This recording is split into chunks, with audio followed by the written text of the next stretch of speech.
Hoy recordé un suceso que me había ocurrido cuando tenía unos 11 años. Tenía un gran patio donde mi hermana y yo solíamos jugar. Aunque la libertad del lugar era divertida, la casa en sí misma me inquietaba. Estaba vieja y tenía un ambiente que me ponía los pelos de punta, como si alguien o algo siempre me estuviera observando. Una tarde, mientras estaba sola en la casa, decidí ver la televisión para distraerme. Todo parecía normal, hasta que comencé a escuchar unos ruidos provenientes de la segunda planta. Era como si algo, tal vez un animal, estuviera caminando lentamente por el piso de arriba. El sonido era tan claro y real que me congelé del miedo. Sabía que no había nadie más en la casa y la idea de que alguien hubiera entrado sin que me diera cuenta me aterrorizaba. Los ruidos se dirigieron hacia las escaleras y eso fue suficiente para que saliera corriendo al patio. Me escondí observando las escaleras desde la distancia, esperando ver si alguien bajaba, pero nadie apareció. Cuando mis padres al fin regresaron, les conté lo que había sucedido. Mi padre, con una mezcla de preocupación e inquietud, tomó un tubo de su camioneta y subió para revisar. Cuarto por cuarto, inspeccionó toda la casa, pero no encontró nada.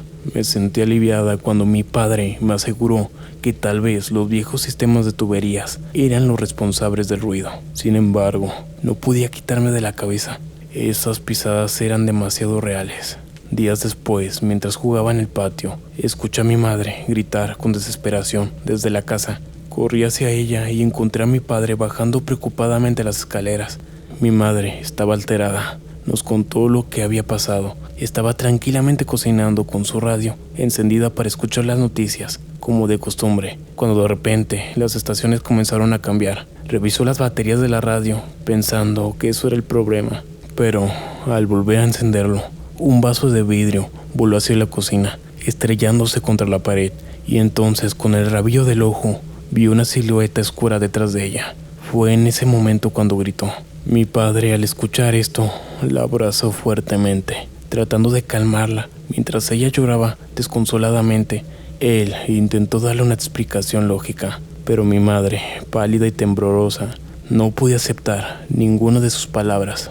El tiempo pasó y aunque la casa se había vuelto inquietantemente tranquila, no volvimos a experimentar nada sobrenatural durante unas semanas. Hasta que un día una mujer de aspecto extraño llegó a la casa. Mi madre, que no se había sentido en paz desde aquel incidente, le había pedido a una amiga que le contactara. Esta mujer, una gitana que según decían podía sentir presencias de otro mundo, vino a ayudarnos.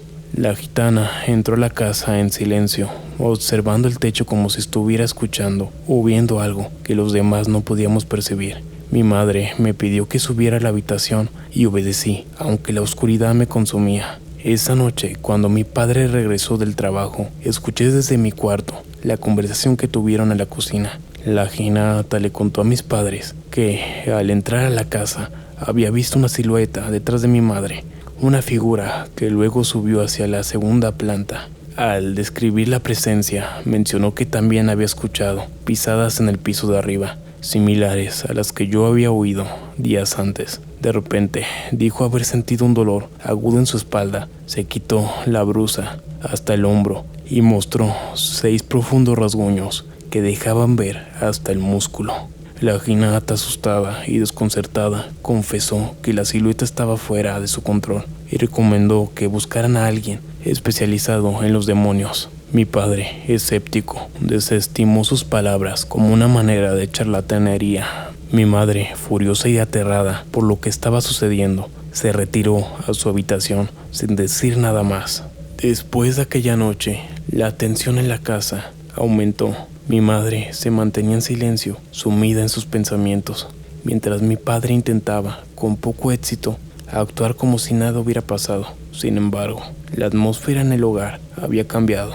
Las sombras parecían más oscuras y los rincones de la casa más inquietantes. El simple ruido de las pisadas contra la madera me hacían temblar del susto, o el susurro del viento contra las ventanas. Con el tiempo, los incidentes extraños se hicieron menos frecuentes, pero nunca desapareció del todo.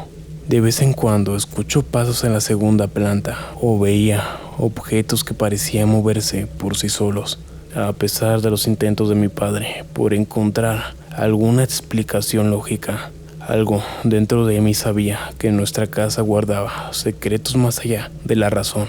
Finalmente, después de meses de vivir con esa sensación constante de peligro, mis padres decidieron que era hora de mudarnos. Encontraron una casa en la ciudad, más pequeña pero acogedora, y empacamos nuestras cosas sin mirar atrás.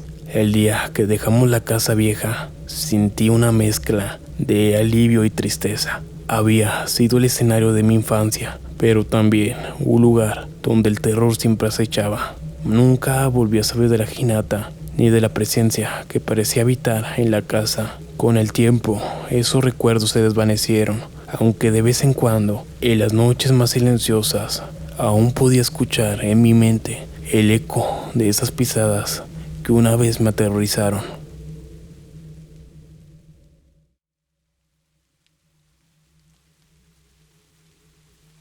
Hola, mi nombre es Juan y quisiera contar una historia. No sé si llamarla paranormal, ya que no soy muy creyente en esas cosas, pero lo que me sucedió, no le puedo dar otra explicación. Había empezado mi turno, más o menos por eso de las 10 de la mañana, dejando gente sus destinos, haciendo mi mayor esfuerzo por hacer bien mi trabajo, ya que este trabajo demanda la vida y seguridad de las personas a bordo. Ya cuando estaba haciendo la última ruta, como eso de las 9:40, casi por llegar a la base, comencé a notar que las calles se sentían más oscuras, sin gente, sin nada. Ya cuando estaba haciendo la última parada de autobús, vi cómo todas las personas bajaban y solo se quedaba una persona. Era una señora de la tercera edad. No noté nada raro, me dije a mí mismo, a lo mejor y se baja la siguiente. Pero no sucedió, y cada vez me estaba acercando más a la base. Y mientras más pasaba el recorrido, notaba que la carretera se tornaba cada vez más oscura y solitaria, como si no hubiera nada. Y en ese momento empecé a sentir algo que nunca había sentido. Era como un miedo extremo, un miedo como si mi vida estuviera en peligro. Empecé a sentir que mi corazón palpitaba más rápido. Era como si la ansiedad se apoderara de mi cuerpo. En ese rato solo podía imaginarme que ya me iba a ir a mi casa a descansar y que todo esto era mi imaginación, que solo era el estrés del día. Entonces volteé a ver el retrovisor y miré que la anciana estaba sentada hasta atrás. Me parecía algo extraño, ya que los señores de esa edad se sientan siempre frente al camión para decirme cuándo iban a bajar, pero ella no. Y la vi más detenidamente y noté que tenía un rebozo negro que le cubría la cara y se escuchaba cómo estaba murmurando algo. No pude identificar bien sus palabras, pero solo sé que estaba rezando. Y le pregunté fijamente: «Disculpe, señora, ¿en dónde va a bajar?». Detuvo lo que sea que estaba haciendo, pero no contestó nada. Al llegar a un semáforo, volteé a verla nuevamente y vi como una aura negra y sombría le cubría toda la cara. Me sorprendió. Ahí supe que nada de esto estaba bien. Cuando se puso el semáforo en verde, rápidamente me orillé en un lugar donde no hubiera nadie. Cuando me detuve, la mujer se paró y desveló su cara y me dijo con una voz ronca: «No lo detengas, eres mío». En ese momento, solo me quería bajar del camión. Oprimí varias veces el maldito botón, pero no se abrieron esas puertas. Y ella, caminando lentamente, volvió a decir: «Ay, fue un temor extremo. No recuerdo nada, solo sé que me desmayé. Ya cuando me desperté, miré de lado a lado. No estaba nadie. Esa maldita cosa por fin se había ido». Tomé el celular y le marqué a mi amigo que estaba cerca de la base, porque yo no podía conducir en ese estado. No tomó ni 10 minutos y llegó, y solo me pudo decir: «Hey, ¿qué traes? ¿Por qué tan pálido?». Y pues yo le conté lo que me había pasado, que había una viejita que rezaba al fondo. Cuando yo conté eso, no me esperaba que él se iba a poner peor que yo.